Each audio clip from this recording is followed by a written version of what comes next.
là, vous pouvez vous rendre compte s'il est possible ou pas de se relever en armure. Tout à l'heure, je disais que toutes nos armures ont été produites fidèlement à partir d'armures d'époque. Donc vraisemblablement, un chevalier, même comme je disais, encore plus entraîné que nous, était certainement capable d'aller aussi vite que le sire de Ken pour se relever, sinon beaucoup plus rapidement.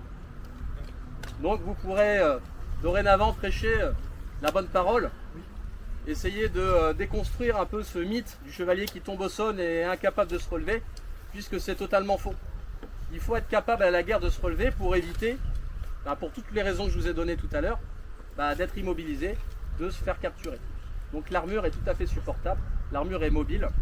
Les batteurs d'armure ont étudié correctement le corps humain pour offrir une protection qui a duré plusieurs siècles. Si ça ne fonctionnait pas, elles auraient été rapidement abandonnées.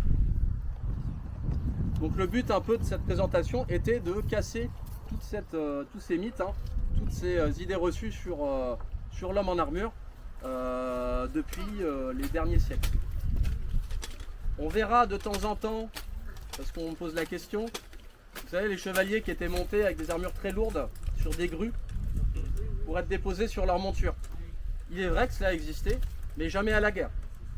C'était uniquement dans le cadre des joutes, c'est-à-dire les tournois à la lance à cheval, puisque pour compter les points, il fallait briser sa lance sur l'adversaire.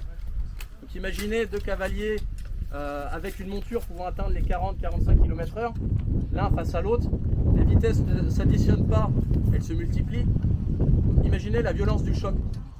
Donc en général, pour la joute, et seulement pour la joute, on avait des armures extrêmement épaisses sur l'avant, sur la face avant, donc très lourdes.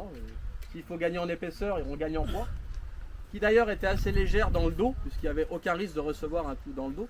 D'accord ? Donc très déséquilibré. Et donc, à cause de ça, on a utilisé justement ce système de grues.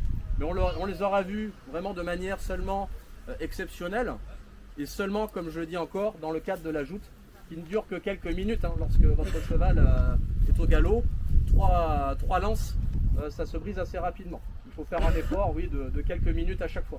Donc c'est largement supportable. Mais voilà, au moins, vous le savez, vous pourrez raconter à votre entourage, vos familles, etc. que l'homme en armure n'est pas du tout, en fait, un homme qui se retourne tel une tortue sur son dos, incapable de se mouvoir. J'espère que cette présentation vous aura plu, vous aura appris des choses.